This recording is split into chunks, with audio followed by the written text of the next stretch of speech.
Hey everyone, we're going to take a quick break on the 2025 lineup series to talk about some news this fall and what's going on in the motorcycle industry. And as seems to be the case this year, we're going to talk a decent amount about Harley-Davidson. Harley-Davidson has posted their third quarter 2024 numbers and they are not pleasant. Harley-Davidson's overall sales are down 32% in the third quarter as compared to last year. The Harley-Davidson Financial Services are doing okay, which has averaged third quarter results out to a loss of 26%. Harley's market value has gone down a decent amount as well. There's a lot of hoopla going on in the YouTube world about Harley going downhill. Can they recover from this year? Stuff like that. So here's my scoop on this.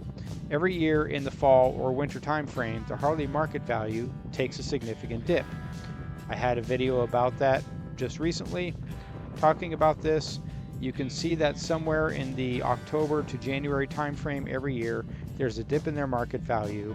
Why? Well, for half or three quarters of the US, the bike riding season comes to an end in the fall because it gets too cold for a lot of people to ride. And when people aren't riding bikes, they're not going to buy bikes, so sales drop in the fall. And I would assume, I mean, I'm not a marketing or stock market guy, but I would assume that when the sales drop, the market value is going to drop as well. Speaking of things dropping, the value of used Harleys has taken a significant hit this year as well. Earlier this year, I checked out the trade-in value on my 2017 Street Glide, and I did so again just recently, a couple weeks ago, and the value has dropped 25% in about 6 or 8 months. That sucks.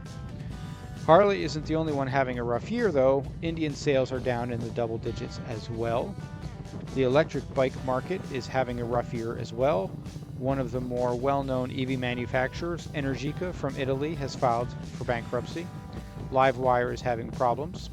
Another EV company I hadn't even heard of before, called Fuel, has also declared bankruptcy. And from what I'm understanding, based on the articles I'm reading, some or all of the people who prepaid for bike orders are not only not going to get the bikes they paid for or put a down payment on, they're also not going to get their down payments back.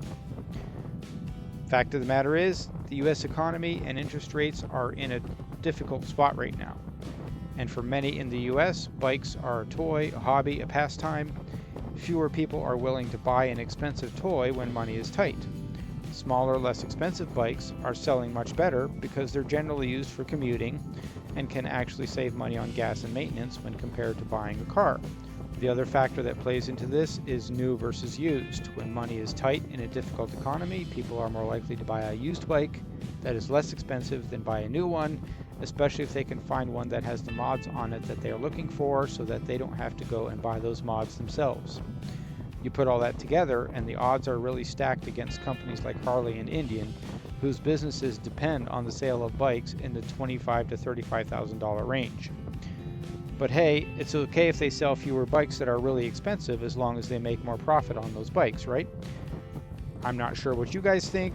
I personally think that's a bad business model because over a period of time you have to keep jacking the prices up more and more to make the profit you need, as fewer and fewer people buy new product because of the high prices. So the question is, would you rather buy the Mercedes of your industry or the Toyota of your industry? Toyota at one point was the largest car manufacturer in the world. I don't know if they still are. I didn't look that up. They might be. Why? Because they make good, reliable vehicles and sell them at reasonable prices. Whereas Mercedes doesn't focus on reasonable prices and good, reliable vehicles. They focus on luxury. So how does that play out when the US, for instance, is in a difficult economy? Well, Toyota's third quarter results in the US were up from last year. They sold 85 billion in North America. Mercedes was down over 50% from last year at less than 2 billion.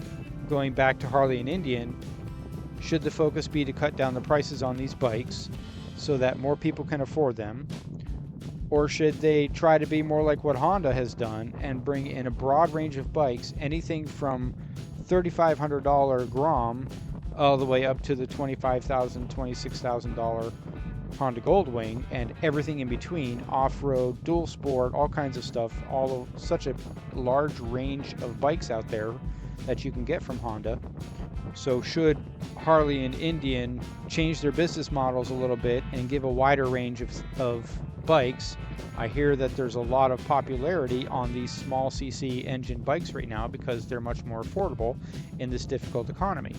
So why don't Harley and Indian bring out some bikes that are in that range to help bolster their sales while they wait for the economy to recover? That's really the question that I have.